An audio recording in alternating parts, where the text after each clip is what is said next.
1954 जब कांग्रेस पार्टी एक एक्ट पास करती है जिसका नाम होता है वक्फ एक्ट, जिसके ठीक 10 साल बाद इसे देश के अलग अलग राज्यों में लागू कर दिया जाता है। लेकिन असली खेल शुरू होता है 1995 में, जब इसमें कुछ खास बदलाव करके इसे दोबारा से लागू किया जाता है। दरअसल इस वक्फ एक्ट के हिसाब से जो खासकर मुस्लिम समुदाय के लिए बनाया गया है, जिसे वक्फ बोर्ड कहते हैं, इसमें यह दर्शाया गया है कि सेक्शन 85 के तहत अगर इस वक्फ बोर्ड ने आपकी प्रॉपर्टी को अपना मान लिया है तो आप सिविल कोर्ट नहीं जा सकते। आपको बिना कोई नोटिस रिसीव हुए आपकी जमीन इनको ट्रांसफर हो जाएगी, जिसके बाद आपको केस भी इन्हीं के ट्रिब्यूनल कोर्ट में लड़ना पड़ेगा, जिसमें डिसीजन पैनल वाले भी इन्हीं के कम्युनिटी के IAS, MLA और MP होते हैं। यहाँ तक कि ये सेक्शन 40 के तहत आपकी प्रॉपर्टी की इंक्वायरी भी अपनी ही कम्युनिटी के लोगों से करवाते हैं। अब आप खुद ही सोचिए कि इंडिया जैसे हिंदू मेजोरिटी देश में, जहाँ के लोग सेकुलरिज्म में विश्वास करते हैं, वहाँ पर वक्फ बोर्ड जैसा कानून बना दिया जाता है, जबकि ऐसा कानून तो पाकिस्तान या किसी अन्य मुस्लिम देश में भी नहीं है,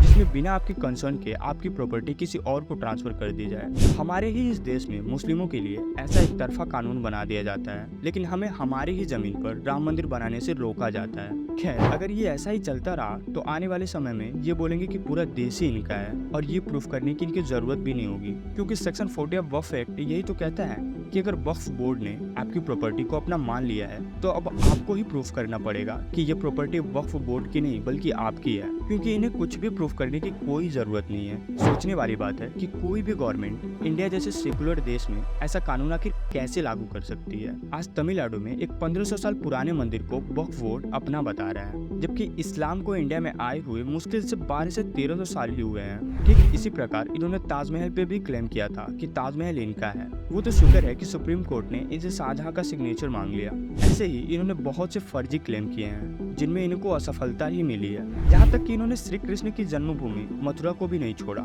आज इंडिया में रेलवे के बाद सबसे ज्यादा जमीन किसी के पास है तो वो है वक्फ बोर्ड। आसान भाषा में कहें तो इनके पास इतनी जमीन है कि पूरा का पूरा पाकिस्तान बनाया जा सकता है, और ये जमीन किसी ने अपनी मर्जी से इन्हें नहीं दिया है, इन्होंने फोर्सफुली ले रखा है। अब आप खुद ही बताइए कि हमारे इस देश में इस वक्फ बोर्ड जैसा कानून होना चाहिए या नहीं, क्योंकि हमारे हिसाब से इंडिया में इस वक्फ बोर्ड जैसा कुछ होना ही नहीं चाहिए, क्योंकि ये वही लोग हैं जो इंडिया में रहने के लिए इंडिया को सेकुलर कंट्री कहते हैं, और वहीं दूसरी ओर किसी एक समुदाय के लिए वक्फ बोर्ड जैसा लॉ बनाते हैं। बाकी आप क्या सोचते हैं इस वक्फ बोर्ड के बारे में, हमें कॉमेंट करके बताइए, और इस वीडियो को अपने फैमिली और फ्रेंड्स के साथ शेयर कीजिए ताकि वो लोग भी इस वक्फ बोर्ड की असली सच्चाई के बारे में जान सकें।